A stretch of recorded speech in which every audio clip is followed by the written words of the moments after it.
Welcome back. When we last left off, we were flying in a B-17 bomber named DFC with Lieutenant Uncle Bill Warner and Second Lieutenant David Steele. The 306th Bomb Group is on a mission to bomb Romilly-sur-Seine. The squadron has just crossed over into France. Flak is light, and the first enemy fighters have been spotted. Episode 2, the Meat Hound series, The First Mission, Part 2. Grandvillers. The quaint little village of Grandvillers, France, just over 30 nautical miles to the English Channel, and just to mention a 2023 TripAdvisor suggested stop. Just ahead she be, but on December 12, 1942, despite her quaintness, she would witness death, destruction, and silk, as B-17s and their crews started falling out of the sky. In addition to German fighters, there were other issues that started to surface within the aircraft that had nothing to do with flak or the fighters. On board the Sweet Pea, piloted by Captain Ryan, which is the lone representative to make it into formation from the 367th Squadron today, they started to have issues with oxygen system. The new gunners were overusing the oxygen and were about to pass out. None of these boys had come in with Steele, Hamilton, or Boggs, but they were still inexperienced, and it was a problem. The bomb group surgeon was all too familiar with this problem, and Captain Ryan knew it endangered the whole crew, and he was adamant that someone had better get these new gunners to oxygen school, and fast, that is if they survived.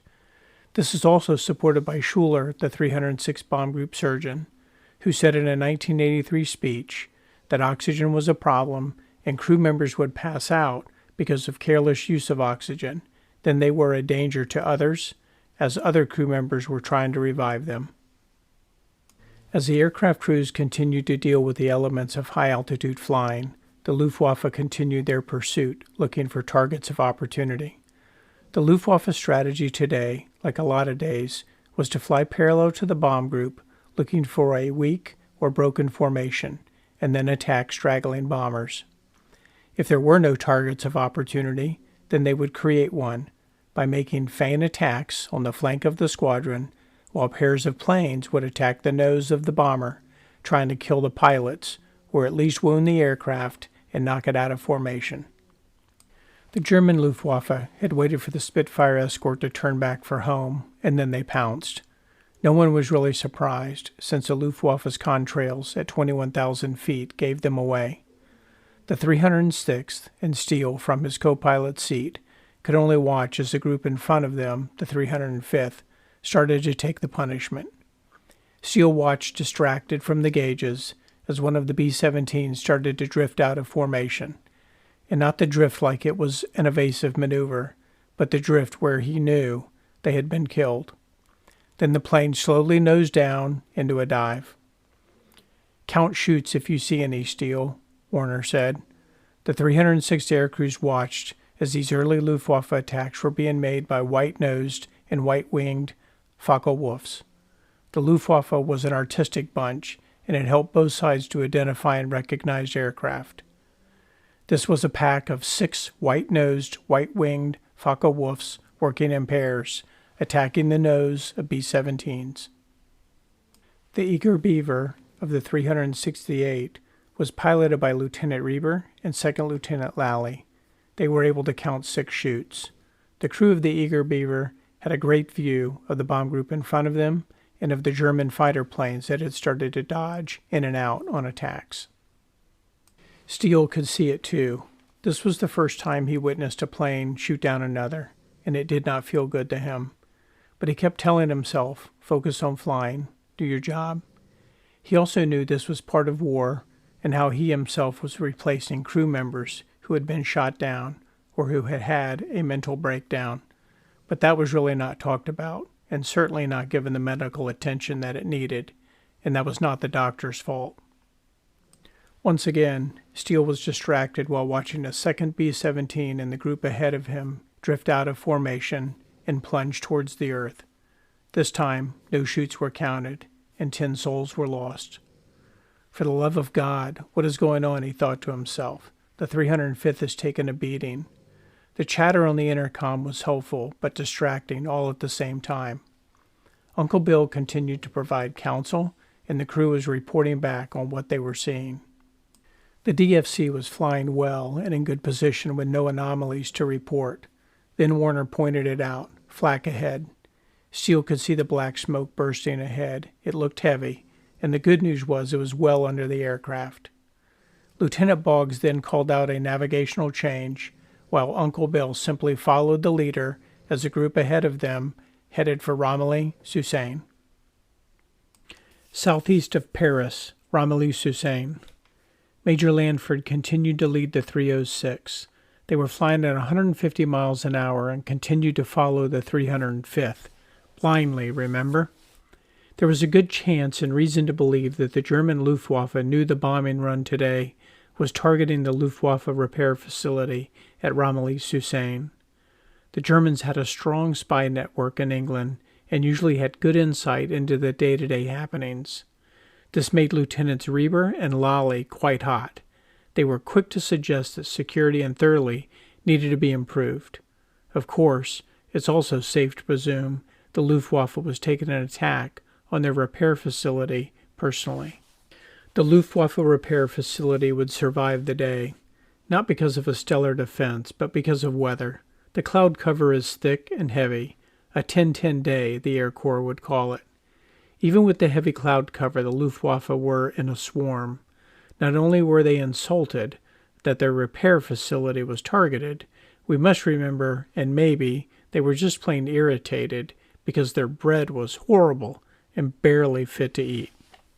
As the clock turned past 1200 hours military time, the group turned west after an anticlimactic aborted bomb run and started making their way towards the last resort, the marshalling yards at Rouen. They would pass south of Paris and abort their secondary target at Villers-Coublay, which was also under heavy 10-10 cloud cover. Life is filled with humorous moments, even in the most difficult of situations, and it was about this time that one of those scenarios occurred.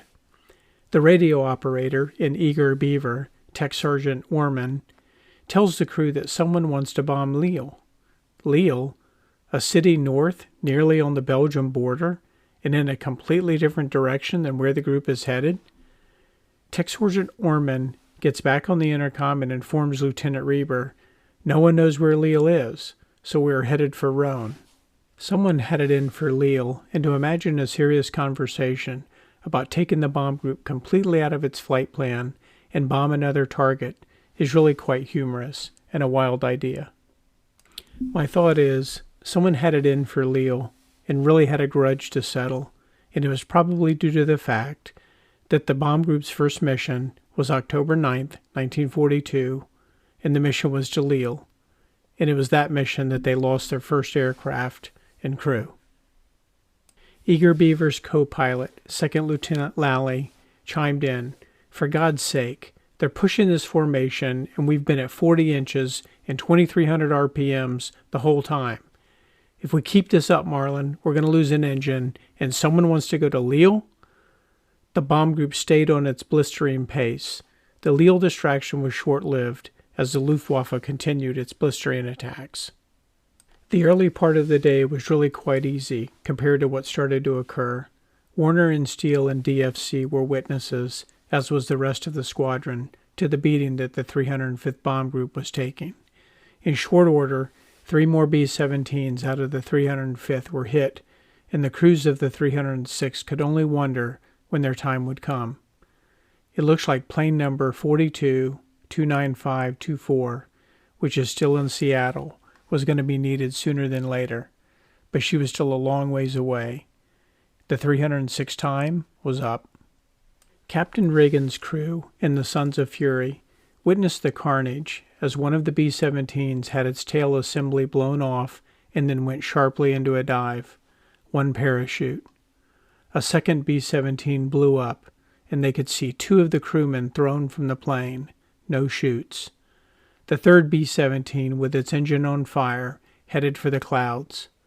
The Sons of Fury were in the middle of the fight, and being the first element of the lead squadron, they had a front row seat. The Luftwaffe continued working in pairs, and they started making attacks from 11 to 1 o'clock level and low. The conditions at 21,000 feet are harsh, so when 20mm shells start exploding outside the plane, it got Sergeant Mount and Spiro's attention. Let me tell you what really gets your attention. That's when you start getting hit by those shell fragments, and that's exactly what happened to Sergeant Spiro. He was hit in the small of the back by a 20mm shell fragment. It was a slight wound, but it was hard to tell with all the layers of clothing and flight gear that he had on, but he could feel the warm, sticky blood running down his back. Captain Regan's plane was in peril. Sergeant Spiro was wounded, Sergeant Mount's left waist gun was not working, and Sergeant Pugh was staring at an unexploded 20mm shell in his ball turret. Their defense was further hampered by Sergeant Wade's top turret guns not working. The action started to intensify, and the frequency of attacks increased. Steele tightened up and held on a little bit tighter as Tail Gunner Counts and Top Gunner Wilson called out 3 Focke-Wulfs at 6 o'clock level and 7 o'clock diving. As fast as the DFC was threatened, the attack was over, but then resumed with twice the numbers. This time, 6 Focke-Wulfs made a run at the DFC and the squadron. Steele could see the tracers fly by the aircraft, and the small puffs of smoke at the 20mm high-explosive rounds erupted around the squadron. Warner kept the plane in formation, and Steele kept an eye on the engines, especially after the attacks. The intercom was abuzz as the gunners, which was really everyone except the pilots, were calling out targets as the ringing of machine guns spread through the DFC. Captain Brady and his crew in the Unbearable have spotted 5 parachutes. 5 parachutes. Does anyone know where they came from? Captain Ryan's crew is reporting a ship going down in the group behind the 306th. Which group is this? 303rd, we believe. Does anyone know? The confusion and fog of war persists. The Unbearable had no time to worry about the 5 parachutes, for the next 15 minutes proved to be quite harrowing, and unforeseen circumstances made it worse. You know, those things that cost one their life? They were under attack primarily by Messerschmitt 109s, the backbone of the German Luftwaffe. Captain Brady was calling for information over the intercom as he tried to keep Unbearable in position. The comms are awfully silent. Damn, they're out. The comms are out.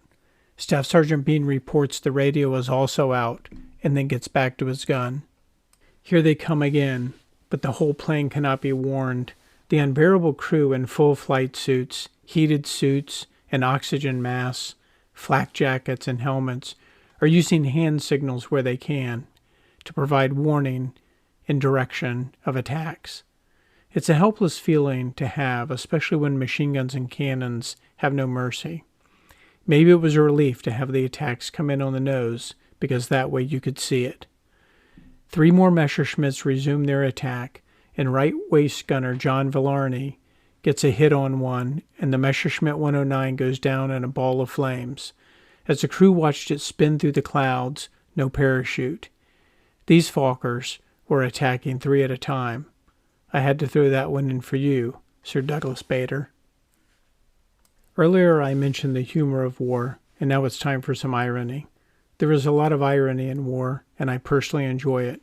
Today's battle is no exception, as a piece of irony was documented by the Unbearable's crew. Thank you, sirs, for doing so.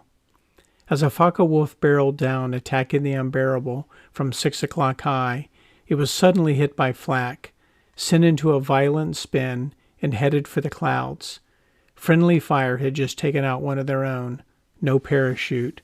1 soul lost. Lieutenant Otto Buddenbaum in 124502 was flying a no-name beauty in the number 2 position next to Captain Lanford. He was in tight formation, and the crew was watching for enemy aircraft and for other bombers taking evasive action. Then suddenly, 2 Focke-Wulfs came darting out of the sun at 21,000 feet and 11 o'clock low. They had a clear disregard for their own lives and flew right through the formation, 20mm cannons ablaze. As quickly as they appeared, they were through the formation with no major damage to report. After these Focke-Wulfs had made their attack, They flew out of gun range, watching, waiting, stalking their prey, coordinating with cohorts, and acting as decoys while others took their turn. On board the Wahoo, which is one of my favorite names, and I wonder if the Hawaiians call this plane Ono, piloted by Lieutenant Riordan and Lieutenant Malazewski, who on this day had been loaned to the 423rd Squadron. It was a pretty routine mission so far. They were flying number 3 position in the last element when suddenly they were jumped by multiple enemy aircraft just south of Paris.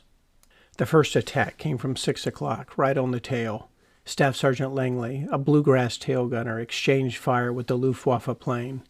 German 20mm shells came ripping through the Wahoo, and pieces of her started to shed, while it also wounded Langley with shell fragments. Staff Sergeant Langley was able to stay composed and fired a burst of twin 50 caliber rounds into the Focke-Wulf 190, catching the fighter's nose on fire, sending it into a spin as it passed under the Wahoo. The crew assessed the damage, and other than a few extra holes and missing aluminum, they did not see anything too serious. The good news is they are still in formation and under full power. "Here they come again," called Holloway from his top turret gun position, and once again 20mm shells came tearing through the Wahoo as she took further punishment. Radio operator Schultz is calling for help, as 20mm shell fragments have hit him in the face, neck, and stomach. But he's not calling for himself, but for tail gunner Langley, who was seriously wounded by the Focke-Wulf that he just shot down. "Can anyone get to Langley? Is everyone else okay? Holloway, what is the status?" "I'm a little busy, sir," as his 2050 calibers rattled away. Langley lay there wounded in the arm, leg, and head. His arm is broken. "Sir, the tail gun is completely shot out and useless. The Wahoo, beaten up, continues to fly." Was the 423rd Squadron going to lose another aircraft today? The Wahoo was still flying, but had taken some significant damage, and the drag was starting to slow her down. You did not want to be out of formation, and the pilots knew it. Her crew was fully engaged. Everyone but the pilots were on a gun, if there was one, and another eye was on Langley, seriously injured, but holding on. Lieutenants Spellman and Ritter in the nose, the navigator and the bombardier, spot a Focke-Wulf 190. What a nice color. I doubt anyone really thought. A robin's blue belly with a yellow top came in for an attack from 10 o'clock low, and as the 20mm tracers fly by the Wahoo, Holloway puts a burst into the robin's egg blue belly, and it flames out of sight. The attacks on the Wahoo are behind Warner and Steele. Tail gunner Counts can see the attacks and calls out that Lieutenant Riordan has been hit, and parts of the Wahoo are falling off, and it looks like they have significant damage. Then 3 yellow-nosed Focke-Wulfs attack the DFC from 9 o'clock, and Steele watches as they buzz past with nothing but a light and smoke show. Second Lieutenant Steele is thinking that things are getting serious and wonders if they're going to survive the day. Meanwhile, the Wahoo has lost one of her top guns and one of her side guns, both having been shot out, and the crew wonders if they're going to survive the day. Pilot Riordan asks for an assessment of Langley and wants to know if they're going to have to throw him out. It might sound harsh, but if you have a seriously wounded crewman that will not make the trip home, you needed to consider throwing them out of the plane, with a parachute of course, so the Germans can provide them medical care. Staff Sergeant Langley was not going anywhere. "You're not throwing me out, just get us home." I suppose that those that got thrown out were unable to resist. Southwest of the target, Romilly-sur-Seine. I told you that the chase was exhausting. And just think, at this point of the war, you needed 25 missions to go home. You've been up since 3 a.m., flying under stressful conditions. You've not eaten or been to the bathroom. You're carrying 5,000 pounds of bombs, and you have 9 other crew members who are counting on you to do your job. Now get the oxygen mixtures right. The bomb group was now south-southwest of Paris, and they had pushed past their secondary target. It is now past 1,300 hours. They are still carrying their bomb loads and hoping that there's enough clear weather to attack the marshalling yards at Rhone. Major Lanford remained in the lead plane formation when the Luftwaffe pilots once again tried to break up the bomb group with a frontal attack from 1 o'clock position. The colorful Focke-Wulf with her deadly cannons came in fast, but she stayed level long enough for top gunner and engineer Kessler, yes, just like my bowling whiskey from Wisconsin, to get a bead on her, and Kessler was able to get a burst in her at 200 yards. The bomb group watched as the Focke-Wulf rolled over and dove for the ground. No parachute spotted. Over the next hour, there was a continuous and heated air battle as the bomb group moved into Rhone, preparing to make a bomb run, then make a mad dash for the channel. The Eager Beaver was once again under attack, this time from a German pilot who came in low from 4 o'clock. So Staff Sergeant Clark in the ball turret was returning fire with her when one of the 20mm shells hit the right wing between the number 3 and number 4 engines, but the Eager Beaver was still flying. In all of the excitement, Staff Sergeant Clark did not notice, but he would later see the bullet hole next to his ball turret. The hole in the wing was one thing, but now pilots Reber and Lally were having issues with their oxygen regulator. In fact, it was not operable, so they needed to find a backup fast. Captain Brady's ship, the Unbearable, was in good form this day, and over the next 30 minutes the Luftwaffe would pay a heavy price for attacking her. The repetitive attacks on the Unbearable and the other bombers of the group give us a sense of what it was like that Saturday afternoon. Unbearable's tail gunner McMahon, no relations, shot down a Focke-Wulf, but it was a short-lived victory because the Unbearable was quickly attacked again, and another Focke-Wulf was downed, this time by the ball turret gunner Staff Sergeant Stein. Say that 3 times fast. The heavily armored Focke-Wulf burst into intense flames from the engine to the wing. And then came the hat trick. Private Sansky, yes, private, dispensed of a Messerschmitt 109 at 900 yards. Yes, that's right, 900 yards from his left waist gun position. Most likely one of those yellow-nosed, cream-brown bodies that Lieutenant Reber was talking about. Either way, sounds like we need more privates manning guns. The Unbearable had a hat trick of German fighters downed. Captain Mac Mackay, flying the first plane of the 423rd Squadron, knew that his crew was up to the challenge. As I've mentioned, the Luftwaffe pilots were astute and knew that attacking from the front and trying to kill the B-17 pilots was the most effective tactic in bringing down a bomber. But a frontal attack is not always practical, and sometimes targets of opportunity present themselves, so pilots may decide that a different angle or approach fits the current situation. We must also remember that these young men who are risk takers never see themselves as the ones being killed. The no-name B-17, flown by Captain Mac Mackay, came under fierce and repetitive attacks. A Focke-Wulf wandered in a little too close, attacking from 3 o'clock high.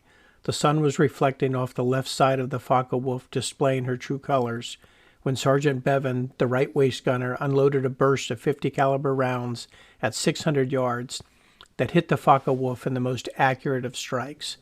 The Focke-Wulf burst into flames that quickly engulfed the plane, and it dove to the earth. No parachute. Captain Mackay's crew was ecstatic, as it had been a long day of heavy fighting, so it was good to get one of the bad guys.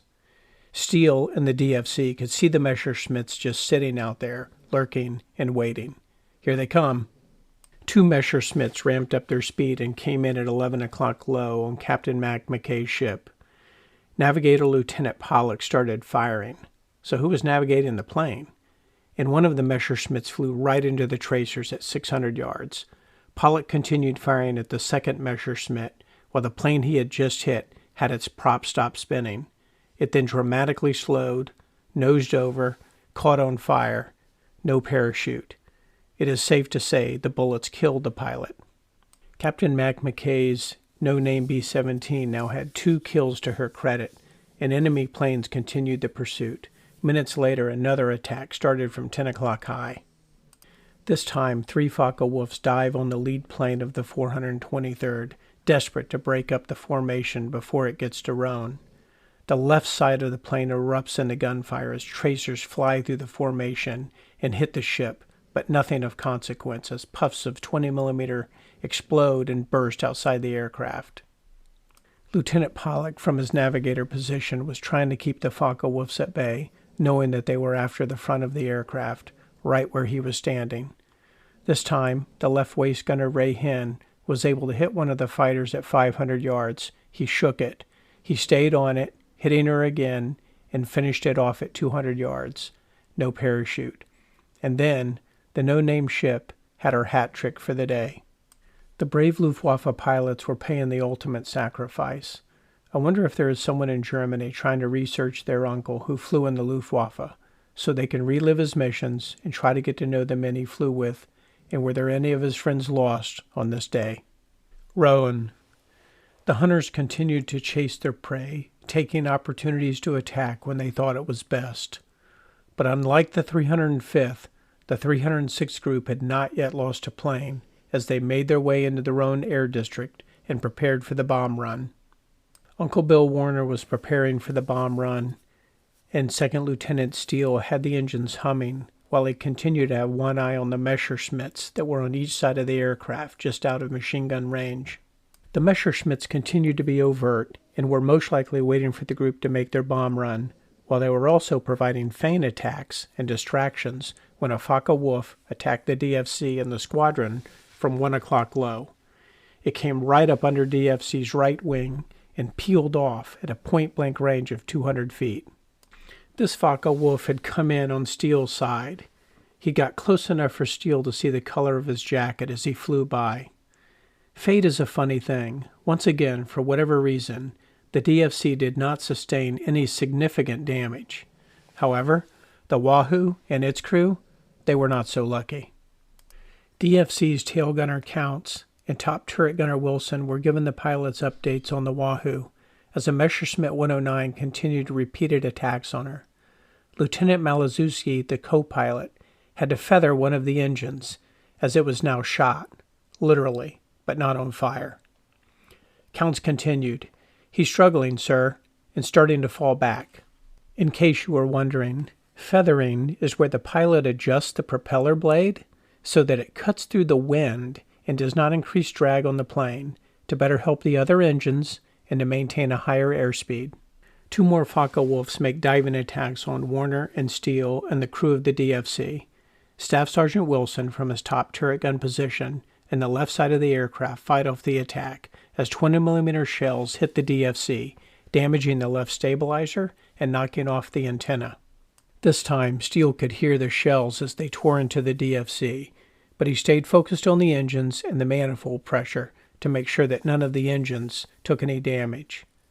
Lieutenant Warner had been in the scraps like this before, and he knew so far they were lucky. As distracting and nerve-wracking the Luftwaffe attacks were to Steele, he reminded himself that he needed to do his job so he could be there for the others. It was time for the bomb run. All this way, a day's worth of flying. Can we get to the target? Captain Lanford was still in the lead for the bomb group. The cloud cover was intense, nearly as bad as it was, or the same as the primary. What were they going to do? Lanford made the decision. Open the bomb bay doors. The bomb bay doors were open. Captain Lanford switched the aircraft, named Skipper, to autopilot, and Lieutenant Kozakowski, the bombardier, took control. Bombs away, and the skipper dropped 10 500-pound general-purpose bombs on the marshalling yards at Rhone. Well, so they say, because it was really pretty cloudy, and we don't know for sure. The skipper was followed by Sweet Pea, Yankee Raider, Captain McKay, and the Wahoo. Yes, the Wahoo, who each dropped their bombs. A total of 15,000 pounds of general-purpose bombs and 7,000 pounds of incendiary bombs fell on or near the target. On the DFC, Lieutenant Warner had turned the controls over to Lieutenant May, and he was guiding the ship in for their bomb run. There were no evasive maneuvers, just level flying. Lieutenant May did not have a good view, and he thought he saw several large explosions observed in or very close to the target. But haze prevented accurate observations, and this was only visible through the drift meter. Therefore, Lieutenant May decided to hold the bombs. Then, just like the DFC, the remaining 4 aircraft of the bomb group refused to drop their bombs because cloud cover obstructed viewing their target and they did not feel comfortable with the attack. The Wahoo, who did drop her bombs, needed to drop them as she was down an engine and starting to drift out of formation, so the weight loss was necessary. Captain Lanford then made the decision to make a second run on the target, so that the remaining planes could deliver their bomb loads, but it was to no avail, and the target was simply not visible. The second run at the target was highly irritating to the crew of the Eager Beaver, and they let their captain know by lighting up the intercom system with complaints. With good reason, Reber thought. We are giving the Germans too many chances, and if he makes it back home, he's going to be more than happy to share his feedback. With that, let's make the run for the Channel and then head home. It's now after 1,400 hours, and it's time for the bomb group to start heading for Beachy Head and then Thurley, the French coast and the English Channel. On the way to the coastline, the flak was heavy as it crashed below the Unbearable and the rest of the 423rd Squadron. All in all, the flak was ineffective against the 306 bomb group today. A few holes here and there, but nothing serious, which was not normal. As the bomb group approached and then crossed into the English Channel, the Spitfire escorts showed up like a scene out of a movie, and they were already engaged with a formidable Luftwaffe force who'd been waiting there for the bombers and the Spitfires. Lieutenant Warner ordered Lieutenant May to get the bombs dropped into the English Channel as soon as possible, and with that, the bomb bay doors were opened, open bomb bay doors confirmed, and then 14 250-pound incendiary bombs were harmlessly jettisoned into the English Channel, waiting for a future French fisherman to discover them. But I suppose that is a story for another day. Oh, the life raft did try to escape, but it stayed in the aircraft, unlike Captain McKay's, which was lost. There were a swarm of enemy fighters waiting for the bombers in the English Channel, and with the arrival of the British Spitfire escort, a dogfight ensued, which lasted halfway across the English Channel. Captain Ryan and the Sweet Pea, which were again the lone representative of the 367 today, had its intercom system filled with calls from every gunner on the ship to watch out, mainly Focke-Wulfs, but a few Messerschmitts also. The Sweet Pea was able to knock down an enemy fighter, but her victory was short-lived as 20mm shells came shredding through the ship. Another enemy burst shattered the nose and knocked out the horizontal stabilizer. Lieutenant Olds, the bombardier, was hit with 20mm shell fragments as the nose of the Sweet Pea was decimated. Lieutenant Olds was down with 20mm fragments in his head, shoulder, leg, and foot. Was the Sweet Pea going to be the first casualty of the day, this close to home? Sergeant Bowdoin, the Sweet Pea's top turret gunner, watched as the Spitfire brought down one of the attacking enemy aircraft, and just like that, the Sweet Pea had been shot up, but she was out of trouble. Captain Ryan and her crew just had to get her home. A 20mm shell came crashing through the right wing of the Yankee Raider. This was Lieutenant Smith's plane, as she was tucked in the second element of the 368th. The Yankee Raider shuddered, but the wing stayed intact, and the crew watched as a Focke-Wulf went down in flames at the hands of a British Spitfire. Probably, this was the same one that the Sweet Pea had just witnessed. Another enemy aircraft came diving in on Eager Beaver's nose, a Messerschmitt 109. The two aircraft exchanged fire, and the Eager Beaver's navigator, Lieutenant Bergen, was returning fire when he was struck by one of the 8mm rounds and wounded. The bullet hit him at an angle and tore him across the abdomen from side to side. The crew was able to get Lieutenant Bergen stable for the final push to Thurley, and they would prepare a red flare to let the ground personnel know they had a wounded airman on board the plane. Sometimes fate shines on you, and again it seems the DFC was the recipient. Lieutenant Warner has the DFC in formation, and she's barreling for home. All of the crew have manned guns, save Steele, who was manning the engines. Suddenly, a British Spitfire came buzzing by the DFC at a blistering pace, like something was chasing him. Well, he was being chased, and it was a Messerschmitt 109. Sergeant Counts, from his tail gun position, was able to get a bead on the Messerschmitt as it flew by, and he unloaded a burst from his twin 50-caliber machine guns and sent the Messerschmitt into the English Channel. No parachute. Sergeant Counts would say it was his excellent reaction time. His crew members would say even a blind squirrel can find a nut. So, where is Lieutenant Riordan in the Wahoo? Well, she's lagging behind. Having one engine and 3 guns shot out of her, the Wahoo was under constant attack ever since she'd lost one of her engines.